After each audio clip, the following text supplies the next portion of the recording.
A missed opportunity. The Gopalakrishnan Committee report does not adequately address governance frameworks around government data sets.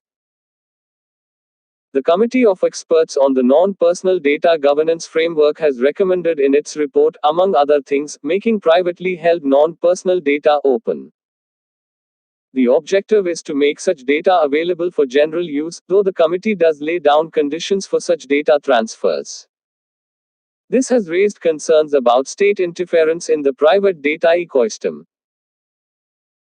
We think that the report is a missed opportunity to address the governance frameworks around what are some of the most important non-personal data sets in a country, those created by government agencies, or those resulting from taxpayer money. Non-personal data are data that do not identify an individual.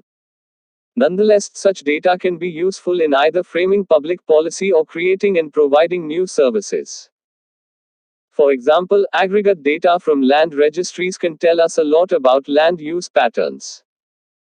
Data related to traffic flows can be used to guide traffic management. Non-personal data are also viewed as critical for development of the AI ecosystem. Why data should be open to citizens? Some of the most important non-personal data sets are held by the government or result from taxpayer funding. There are 5 reasons why these should be open to the citizens of the country. First, the state should be transparent about information that it has. This will improve accountability. This is one of the reasons why the Right to Information (RTI) Act 2005 mandates the disclosure of government data on a suo motu basis. Second, if taxpayer money has funded any of the data sets, then it is an obligation of the state to return the fruits of that funding to the taxpayer. Third, by permitting the reuse of government data sets, we avoid the need for duplication. Fourth, government data sets, curated according to publicly verified standards, can lead to increased confidence in data quality and increased usage. Finally, free flow of information can have beneficial effects on society in general. In theory, we know that the government agrees with this proposition.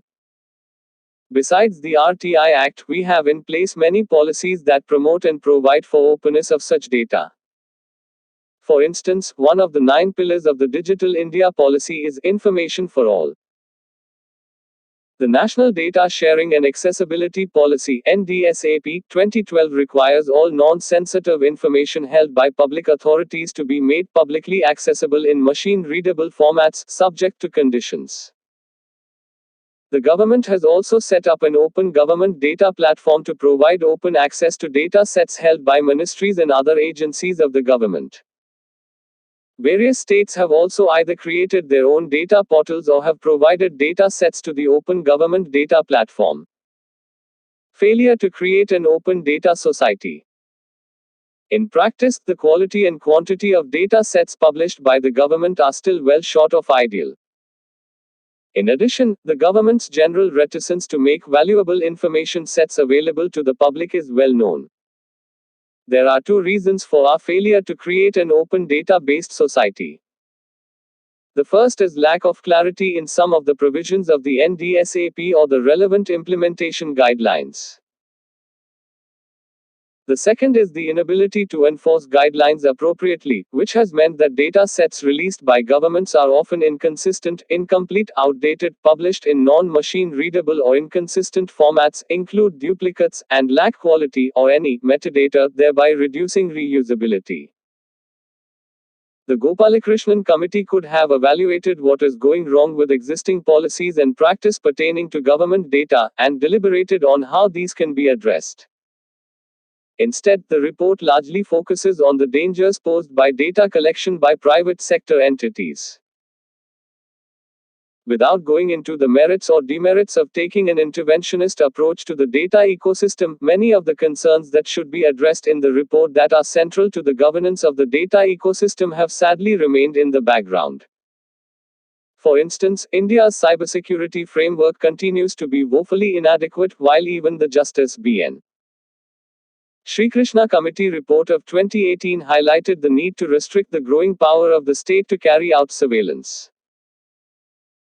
Since data governance is a relatively new concept in India, the government would be better served in taking an incremental approach to any perceived problems. This should begin with reforming how the government itself deals with citizens' data. This would engender greater trust in data governance practices and, importantly, allow the development of state capacity to govern the data ecosystem.